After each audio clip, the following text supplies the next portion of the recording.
Welcome to ज्ञान बिंदु classes. मैं इंजीनियर दिनेश यूट्यूब चैनल ज्ञान बिंदु क्लासेज के ऑनलाइन प्लेटफॉर्म पर आप सभी विद्यार्थियों का हार्दिक अभिनंदन एवं स्वागत करता हूं। हम नंबर सिस्टम पढ़ रहे थे और नंबर सिस्टम के बारे में संख्याओं के प्रकार पढ़ रहे थे। ठीक है,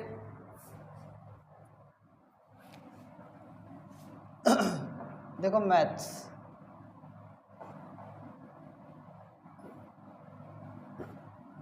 में हम पढ़ रहे थे नंबर सिस्टम।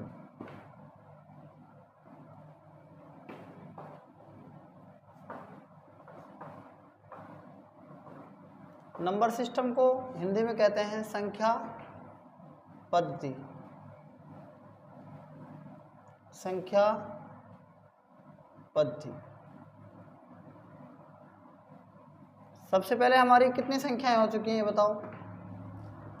सबसे पहले हो चुकी है प्राकृत संख्याएं, पूर्ण संख्याएं, पूर्णांक संख्याएं, भाज्य संख्याएं और अभाज्य संख्याएं। ठीक है, ये संख्याएं हो चुकी हैं। आज हम शुरुआत करते हैं परिमेय संख्या की। ठीक है,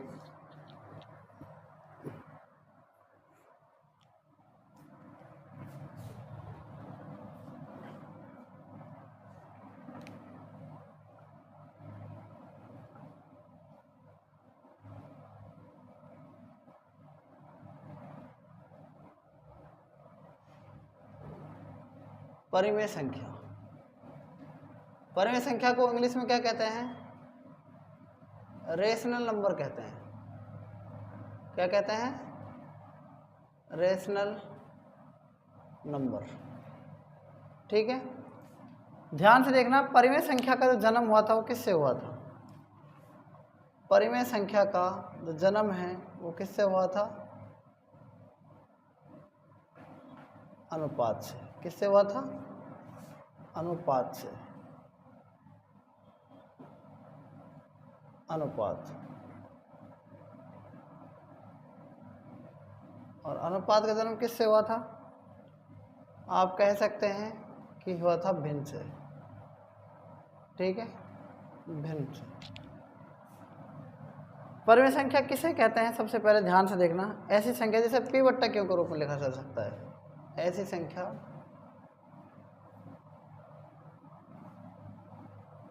जो p बटा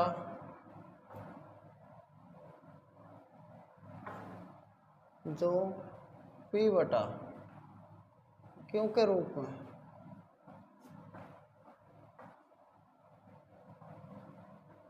लिखी जा सकती है। लिखी जा सकती है, उसे परिमेय संख्या कहते हैं। और क्या कह सकते हैं? p व q कहाँ क्या है? यहाँ पर इंटीजर है, पूर्णांक। और पूर्णांक प्लस और माइनस में कोई भी हो सकता है, जीरो भी हो सकता है पूर्णांक। ठीक है ना, p व q क्या है? पूर्णांक है। और क्या है इसमें एक खास बात? जहाँ q not equal to zero है। q not equal to zero मतलब कभी भी q जीरो के बराबर नहीं होगा। यही परिमेय संख्या की डेफिनेशन है। एक बात और याद रखो, सबसे पहले जो भिन्न है ना, इससे अनुपात का जन्म हुआ था। और अनुपात से किसका जन्म हुआ है? परिमेय संख्या का।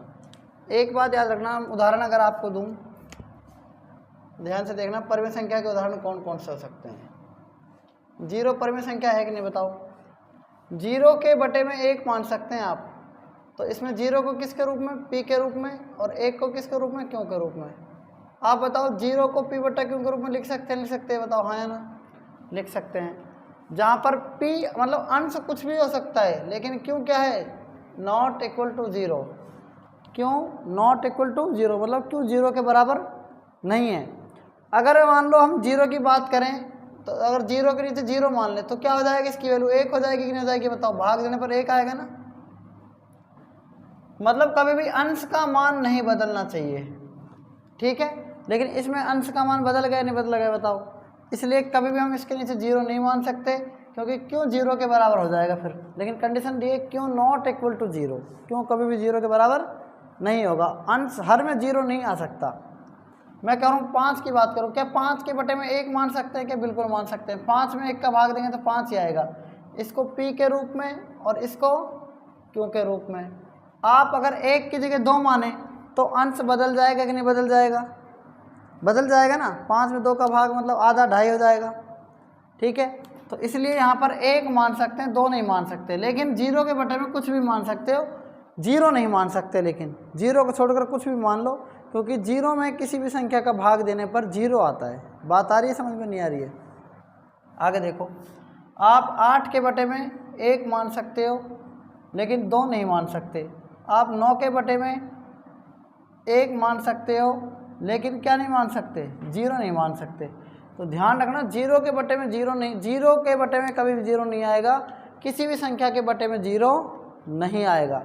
अगर मान लो इस संख्या के बटे में 0 मान ले तो अनंत हो जाएगा ना, 0 का भाग किसी भी संख्या में देते तो अनंत आता है। आता है कि नहीं आता है बताओ? ठीक है, तो ये बात आपको समझ में आ गई होगी। अब एक बात याद रखना, जो परिमेय संख्याएं हैं वो 2 प्रकार की होती हैं। कितने प्रकार की होती हैं?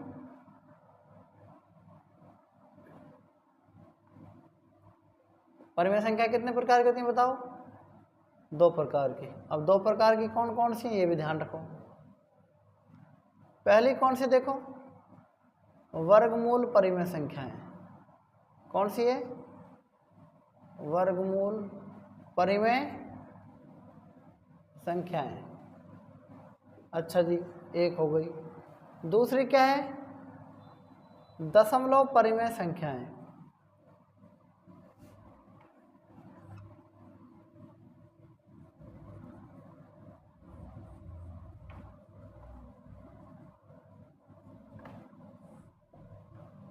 अब देखो, जो वर्गमूल परिमेय संख्या है खास तौर से, जैसे √25 का वर्गमूल कितना है? 5। 5 के बटे में 1 मान सकते हैं, इसको p के रूप में, 1 को q के रूप में। तो √25 वर्गमूल परिमेय संख्या हुई कि नहीं हुई? अच्छा, 0.1 की बात करें, क्या पॉइंट हटाकर नीचे 10 लग जाएगा? इसको आप 1/10 लिख सकते हैं। 1 किसके रूप में? p के रूप में, और 10 q के रूप में। तो ये भी क्या है? परिमेय संख्या है। बात क्लियर समझ में आ रही है कि नहीं आ रही है? तो याद रखना, आप परिमेय संख्या को अगर परिमेय से गुणा कर दूं, संख्या को किससे गुणा करूं? परिमेय से, तो संख्या क्या आती है बताओ? परिमेय ही आएगी कि नहीं आएगी बताओ? आएगी ना। आपको ये बात नोट करनी है, ठीक है? ठीक है, इसलिए 0 भी क्या है? 0 भी एक क्या है? परिमेय संख्या है। 0 भी क्या है? परिमेय संख्या है, ठीक है ना। और बताओ, 0 मतलब किसी भी परिमेय संख्या में, किसी भी परिमेय संख्या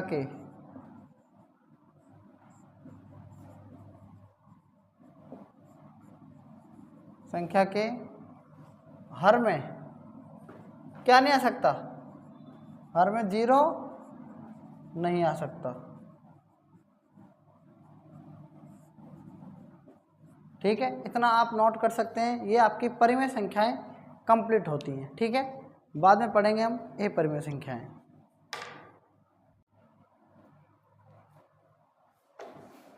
अब आती है ए परिमेय संख्याएं। आपकी 6 हो गई ना। 7 भी आती है, 7 नंबर डालना, ए परिमेय संख्याएं।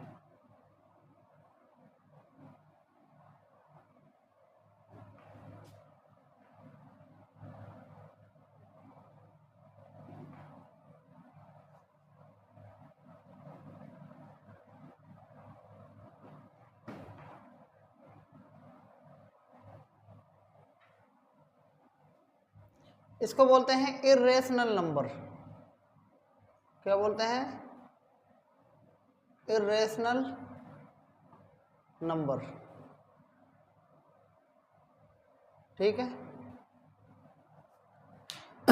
ए परिमेय संख्या की अगर बात की जाए तो ए परिमेय संख्याएं उन्हें कहते हैं जो कभी भी परिमेय नहीं होती, ठीक है।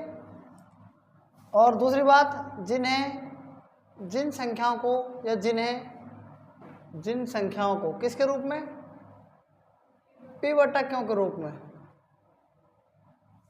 को p बटा क्यों के रूप में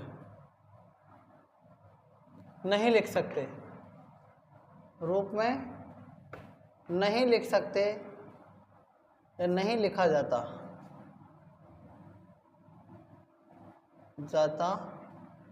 हो, उन्हें क्या कहते हैं, ए परिमेय संख्याएं। नहीं लिखा जाता हो तथा जब भी p वे क्यों क्या हो, पूर्णांक हो। अब ऐसी कंडीशन में क्यों क्या हो, पूर्णांक मतलब इंटीजर हो। और दूसरी बात क्या है इसके अंदर,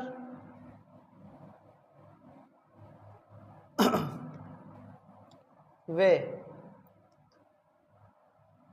क्यों नॉट इक्वल टू 0 हो, ये कंडीशन हो। तो p बटा क्यों के रूप में लिखा नहीं जाएगा तो ये कंडीशन होगी नहीं, ठीक है। पहली बात, ए परिमेय संख्याएं जो कभी भी परिमेय नहीं होती हैं, पहली बात।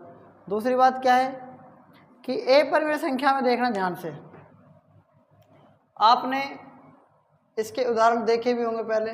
जो पाई होता है ना, वो हमेशा ए परिमेय संख्या होती है, पाई। और आपने जितनी भी ए भाज्य संख्याएं पढ़ी हैं, 2 हैं, 3 हैं, 5 हैं, 7 हैं और 11 है, 13 है, 17 है, पहली लाइन, अगर इनके ऊपर अंडर रूट लगा दिया जाए तो ये संख्या क्या होती है बताओ, परिमेय। क्या होती हैं, परिमेय होती हैं, ठीक है ना। क्या होती हैं संख्याएं, ए परिमेय, परिमेय नहीं ए परिमेय, ठीक। दूसरी बात क्या है, मान लो मैंने लिखा 15, क्या लिख दिया 15, और अगर इस रूट के अंदर 15 है, ये तो अभाज्य है, लेकिन 15 अभाज्य नहीं भाज्य है। लेकिन इसका फैक्टर क्या होना चाहिए बताओ, 3 गुणा 5 होगा फैक्टर। अगर दो अभाज्य संख्याओं का गुणा अगर मान लो हो तो इसको अलग अलग कर सकते हैं ऐसे, तब भी तो बात वही होगी। तो √3 अभाज्य है और ये भी क्या है, अभाज्य है। अगर मान लो इस तरीके से है 27 है, तो 27 में देख रहे क्या होगा, इसके फैक्टर 9 × 3 हो सकता है, 9 × 27, तो 9 का वर्गमूल होता है 3, तो 3 √3 लिख सकते हैं इसको। तो मतलब एक तो ये क्या आ गई, ये परिमेय आ गई, ये क्या आ गई, ये परिमेय, और ये क्या आ गई, ये परिमेय, ये भी क्या आ गई, ये परिमेय। तो याद रखना है आपको ध्यान से, ऐसा ये गुणा में हो सकता है, लेकिन मान लो ऐसे हो, 3 प्लस में क्या हो, √2 हो, 3 माइनस में क्या हो, √2 हो। और गुणा में तो हो ही सकता है, लेकिन अगर भाग में हो तो ये क्या है, ये सारी ए परिमेय हो सकती हैं जितनी भी हैं। ये कैसे हो सकती हैं मैं आपको बताता हूँ, ध्यान से देखना।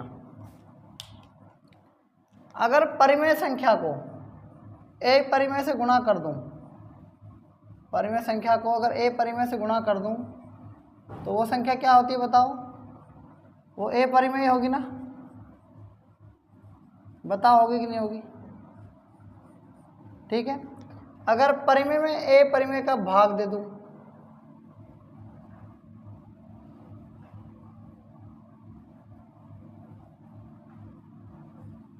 तो भी क्या होगी संख्या, ए परिमेय ही होगी। अगर परिमेय में मैं जोड़ दूं ए परिमेय, या परिमेय में क्या कर दूं, घटा दूं ए परिमेय को, ठीक है, तो वो भी संख्या क्या होगी बताओ, ए परिमेय ही होगी। ये भी क्या होगी, ए परिमेय ही होगी। एक बात याद रखना, अगर मैं ए परिमेय को ए परिमेय से गुणा कर दूं,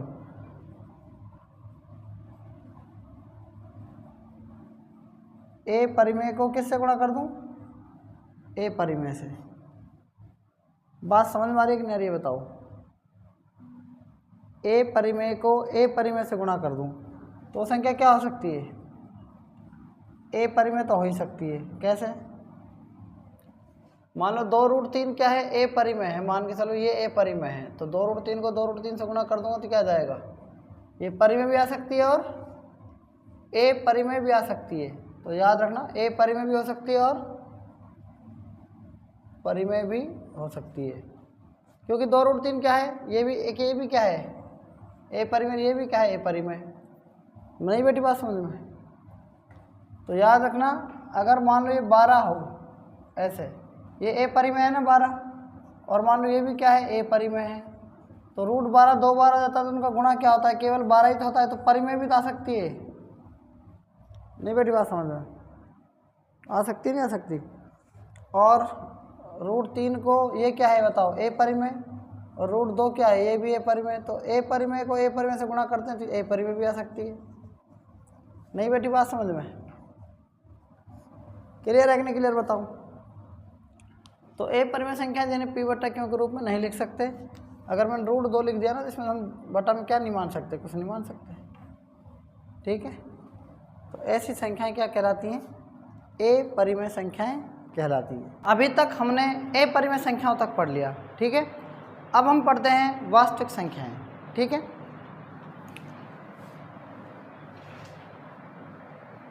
वास्तविक संख्याएं।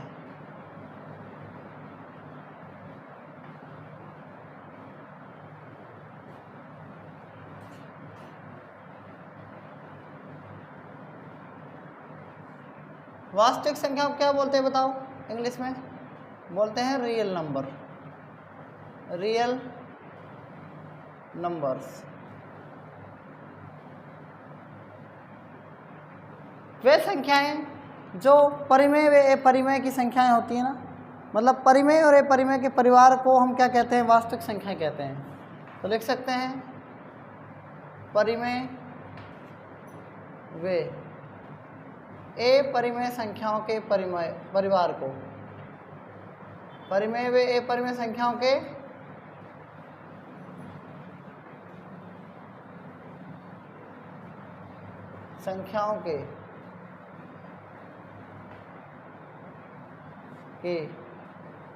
परिवार को क्या कहते हैं? परिवार को क्या कहते हैं? वास्तविक संख्याएं कहते हैं।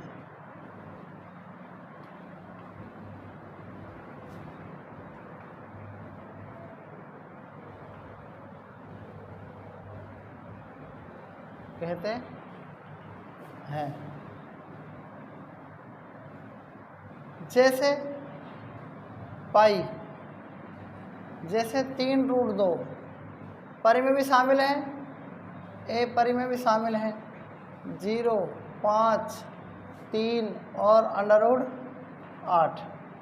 ये सभी संख्याएं क्या हैं? वास्तविक संख्याएं कहलाती हैं। आज तक आपने ये रियल नंबर देखे होंगे, रियल नंबर आपने रियल में देखे होंगे। रियल में मतलब कि वास्तव में संख्याएं होती हैं। ठीक है, इसके बाद आती हैं ए परिमेय संख्याएं। ए परिमेय संख्याएं, ए वास्तविक संख्याएं सॉरी। इसके बाद आती है ए वास्तविक संख्याएं।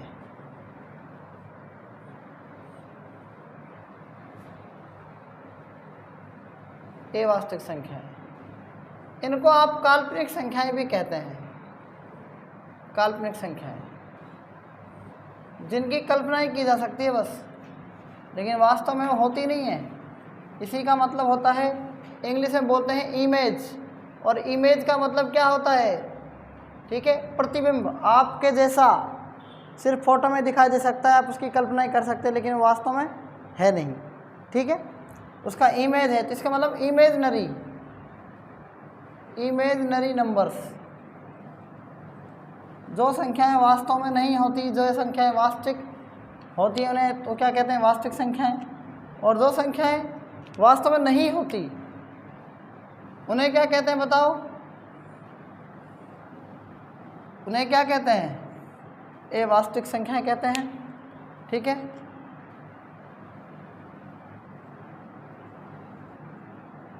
जो संख्याएं वास्तविक या वास्तव में नहीं होती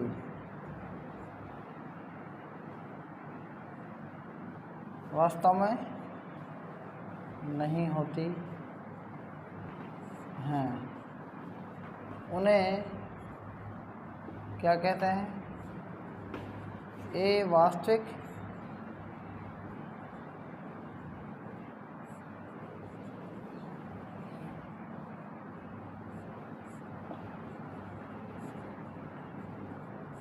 संख्याएं कहते हैं। अच्छा, दूसरी बात, इसके एग्जाम्पल, कभी भी आपने अंडर रूट के अंदर -5 नहीं देखा होगा, ऐसी संख्या आपने कभी नहीं देखी होगी। देखिएगा आपने कभी कहीं किसी बुक में ऐसी संख्या नहीं होती। इन्हें ही कहते हैं हम ए वास्तविक संख्याएं। ठीक है, आपकी 9 संख्याओं तक आपने पढ़ लिए। आप नेक्स्ट 10वीं संख्याएं हैं, उसका मतलब सहभाज्य संख्याएं, वो भी अपन पढ़ने वाले हैं। ठीक है।